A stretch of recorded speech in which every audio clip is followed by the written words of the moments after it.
Hello, good evening once again, and welcome to News at 10. We're live from the News Hub at Adisawa. You can hear us on 3FM 92.7 as well. Let's start with the major news highlights for the day. Management of the University of Professional Studies is threatening legal action against the owner of a fuel filling station sited close to the campus. Students of the university this morning staged a protest to get the cell filling station either relocated or closed down. Their action comes on the back of the explosion at the Atomic Junction, which has claimed 7 lives and injured more than 130 others.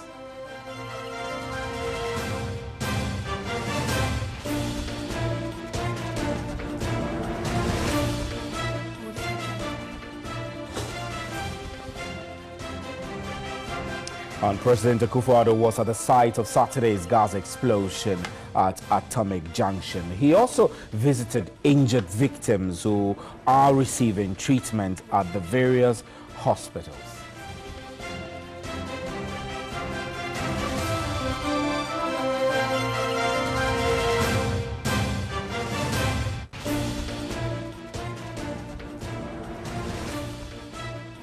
Meanwhile, the family and staff of Kent City Media were at the Flagstaff House to inform the president of the death of the staff of the media group who was thrown off the Atomic Junction footbridge to his death during the explosion. Meanwhile, President Akufo-Addo has promised to personally pay all his funeral expenses.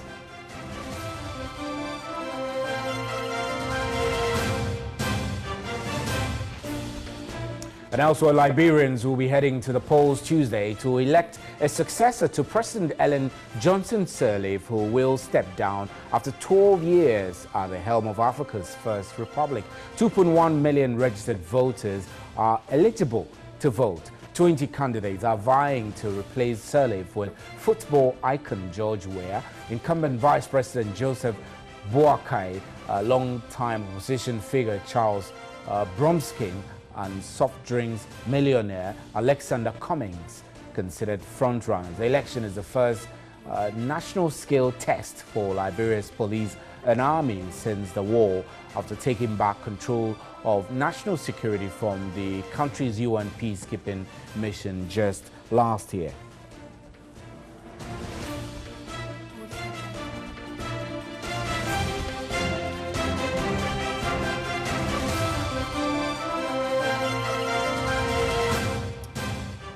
Those are our major news highlights. Up next is the big one. Please stay.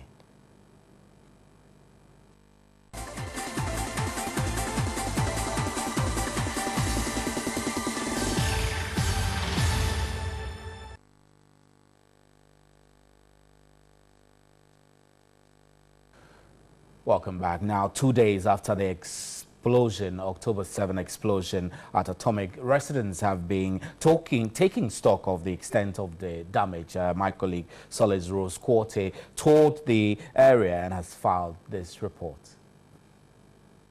The devastation after the horrific accident is even felt in homes several kilometers away. At Firestone, a popular suburb, is Samson Adair's house.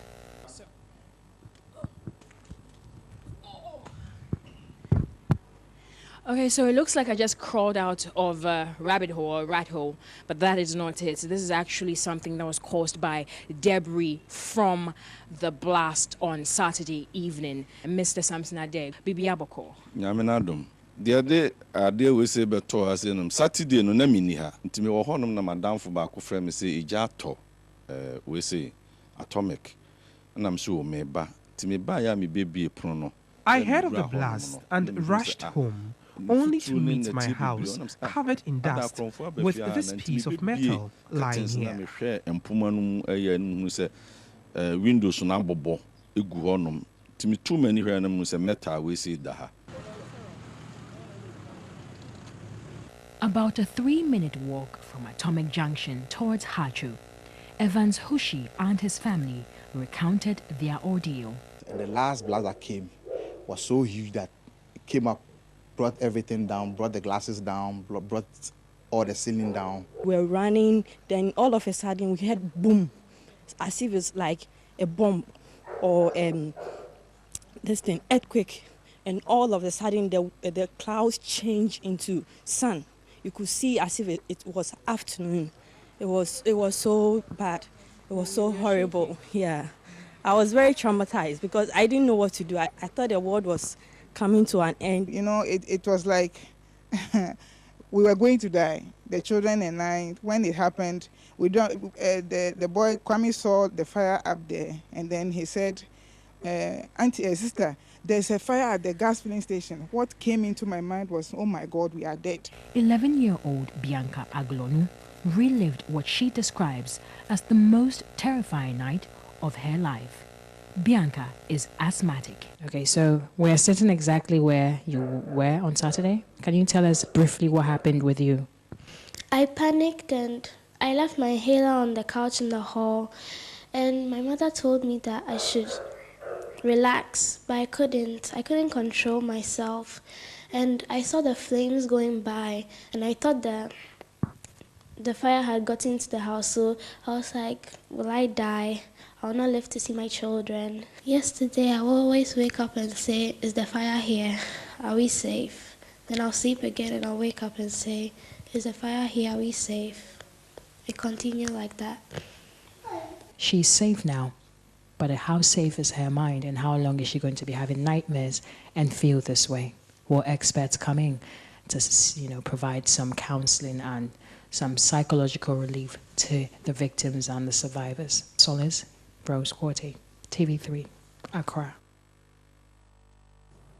Well, the impact of the explosion obviously will leave some psychological trauma on those who were injured and persons who went through the accident. But how can they be assisted? Let's speak with Adolphe Ewuku Bequin, who is a clinical psychologist and a lecturer at the Methodist University College. Good evening, sir. Thank you. We're grateful you could make time. Good evening. So I know that it's not often that such things happen to people. You wake up, you're conducting your normal business, and suddenly these things happen to you, and they change your perception of reality, really. And sometimes it leaves you with scars that are difficult to erode or heal. What would you recommend to be the processes that we as a country should begin to follow in order to give some kind of psychological help or assistance to those who were caught in the bonfire, those who were caught in the stampede, and even were showing somebody who had a metal break through their wall into their home?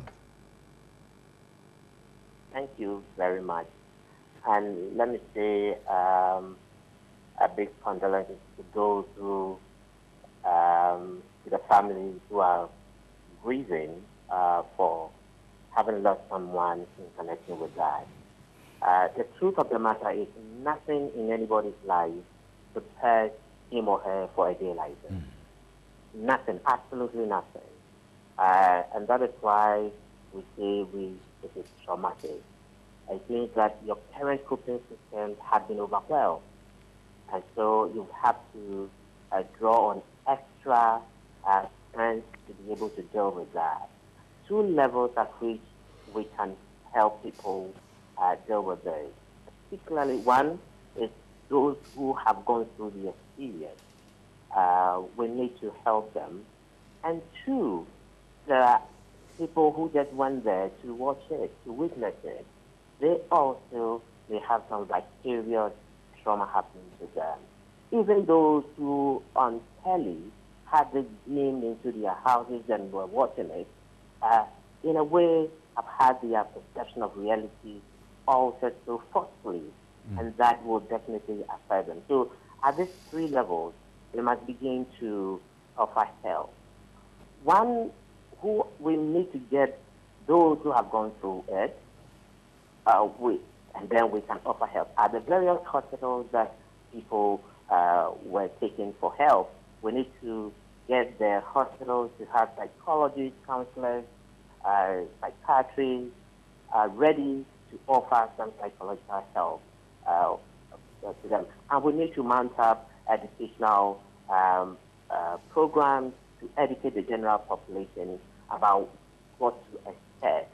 Not everybody will experience it the same way immediately. There are people who will have what we call delayed reaction to this trauma. Some will have acute reactions. Immediately something like this happens, they are going to respond to it. They are going to manifest or high sense of acute trauma, hypervigilance, battle response, nightmares. They would go through that immediately. There are others who would have delayed response to it.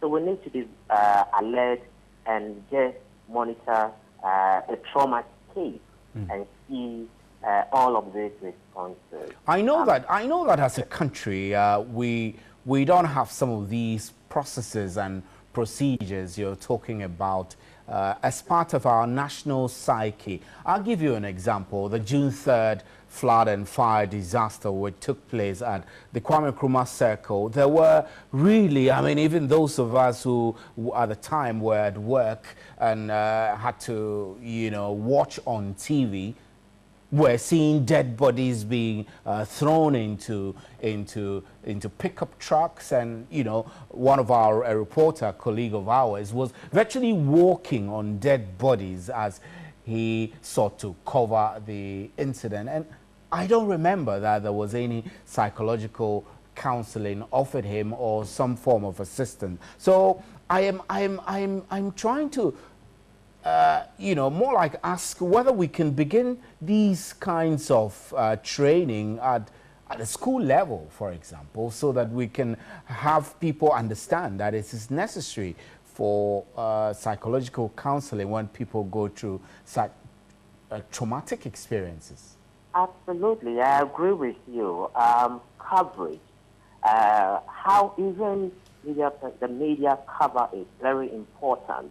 Are we to beam every response, every aspect of the trauma into people's homes? We need to educate ourselves. Our national emergency responses, how adequate it is. Is it only about responding to the physical wounds and relief items? We need to reorient ourselves, train people to be able, our response staff, our emergency response staff, national disaster management organizations, fire service, all of these emergency response organizations must have serious training in mental health, basically, because one dimension, what we haven't done very well, is mental health. The mental health consequences for direct victims and for people who will later be vicariously traumatized. Right. It means that we haven't had faith in that. So it is a fundamental question about how we respond to emergencies and how do we educate citizens. Look at the distance from which some onlookers were observing. What if other explosions had taken place? In our curiosity to have to know what is happening, we were putting ourselves in harm's way unknowingly. And so our national psyche must be oriented in terms of emergencies. Mr. Ewuku-Bekoe, we're grateful for your time. Thank you very much. Mr. Ewuku-Bekoe is a clinical psychologist and a lecturer at the Methodist University College. And let's do some other stories. The National Petroleum Authority is to employ 200 auditors to enforce fuel station regulations across the country. The Energy Minister, Boakye Ejiakon, gave the hint on the sidelines of the inauguration of a new board for the Ghana Gas Company. The Energy Minister explained new policy guidelines are being worked on to improve operations at the downstream petroleum sector. For the past 6 months, we've been working on a new policy document to be approved by Cabinet to become the operating principles. We've extensively engaged stakeholders in the operations of that new policy. And I must admit that we've received some resistance from some vested interests He hinted on the employment of 200 auditors across the country to enforce regulations and policies at the fuel stations. There has been a policy that petrol stations must be sited 500 meters apart and gas stations must be sited 1,000 meters apart. Those are there. MPA does not have the teeth of the law behind it. So part of what we are going to do is to make sure we pass regulations that have the teeth of the law for them to be able to enforce.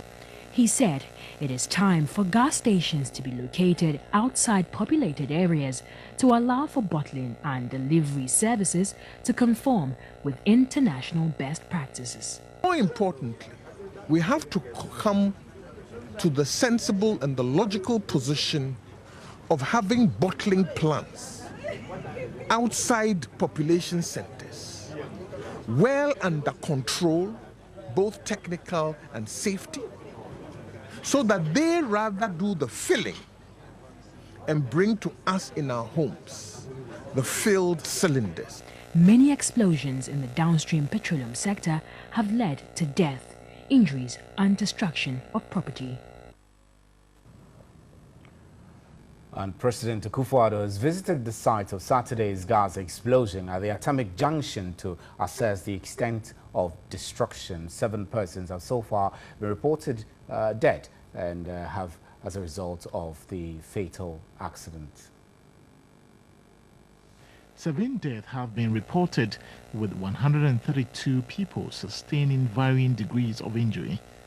68 are receiving treatment, while 64 others have been discharged from the various hospitals across the capital. The president was at the tail end of his tour of the northern region when the disaster occurred.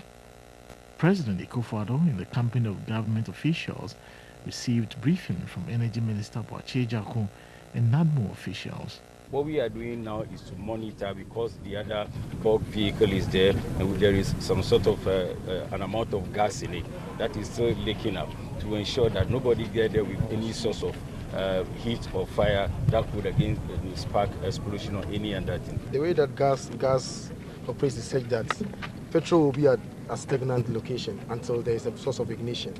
But gas will go around looking for the source of ignition. So it will travel as far distance as it can go, even 500 meters, 1,000. So long as it is not getting it, will still continue to travel until it ignites and then it explodes. He gave the assurance measures will be taken to address the situation. It has to do with the policies we have to put in place that such things don't occur again. And that is a matter for us. We should be dealing with that. I feel very strongly about this. It can't continue. It can't continue. The president later visited the Legon Hospital, where some victims are receiving treatment. And a cameraman from Net2 TV and member of the Presidential Press Corps, Mohammed Asiedu-Dartey, met his untimely death while covering the gas explosion at Atomic Junction on Saturday. Is reported to have fallen over the Atomic Junction flyover onto the road at the second explosion in his attempt to capture scenes of the incident. The late Yakubu, in line with Islamic custom, will be buried tomorrow morning.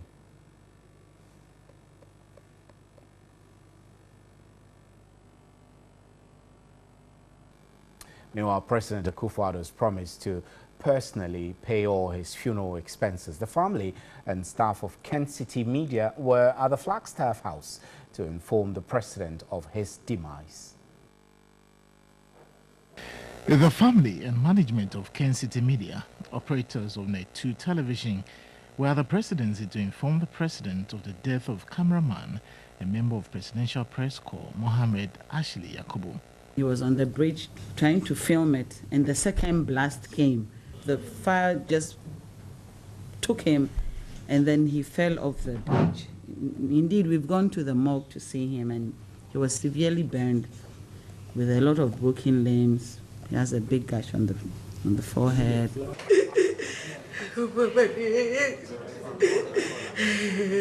President Akufo-Addo, who was devastated by the tragedy, pledged to assist the family with the funeral. Bibi say ba o broye atiase for broye atiase. Sanete. Onyankopon kwa na atiase. Ntino me dem be mitimi kakra mitimi aka ne se kose. Obo ade no ni ma de kuntia. Oba be fa ya sa. E kolinche. Na if you have so I won't kakra wo fie bitimi aboa na tutu amkwa tutu ne manumoni se no fefefe no e be ya ma me bese bibi se be ba ne sika sem so ba be wasam sika sem ne be ya me wasam o ye juma ma me sana me de me fa no. You're also watching News at 10. We're live from the News Hub at Adisawe, Kanda, and you can hear us on 3FM 92.7. You can get interactive and follow us on our live stream on Facebook. We'll be right back.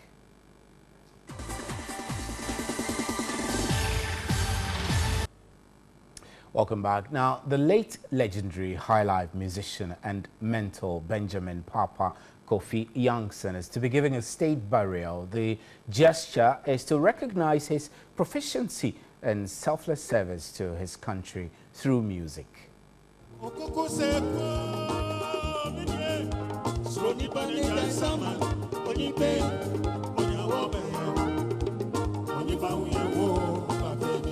Also, the celebrated composer and music teacher Papa Youngson died on July 21 after several decades of serving his country with thought-provoking and impactful music. While his son Silas Youngson appealed to the government to honor his father with a state burial. I want our president to give him state burial. The man has done a lot for Ghana, and you know. Guess what? The president has acceded to his request.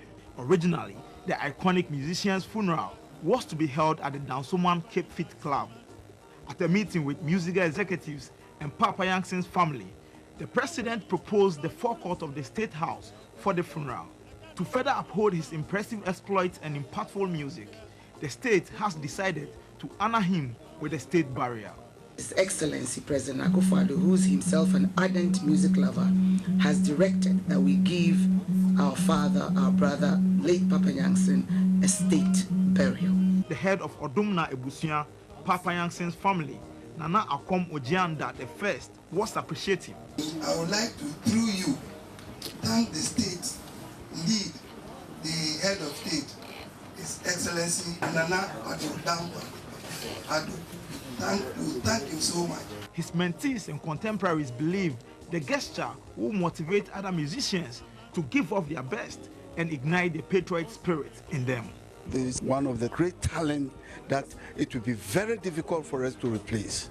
This is the man with ideas when we talk about high life. We actually happy that the government is giving us a state burial, at least to give him the last respect. Papa Youngson fits that category because what he's done is a yeoman's job. Papa Youngson is a national icon, and by the wisdom of the president, he can decide who befits a state burial. That is, the president has the prerogative to decide. So if the president believes that Papa Youngson's role and his contribution to the creative industry, that also helps into the cultural development and socio-economic development of this country, wants to give him a state burial, I'm happy for it. The Tnaminchen composer, aged 78, will be laid to rest on October 21 at his hometown, Apam. Credited with 15 albums, the high life pace setter is survived by a wife and 6 children.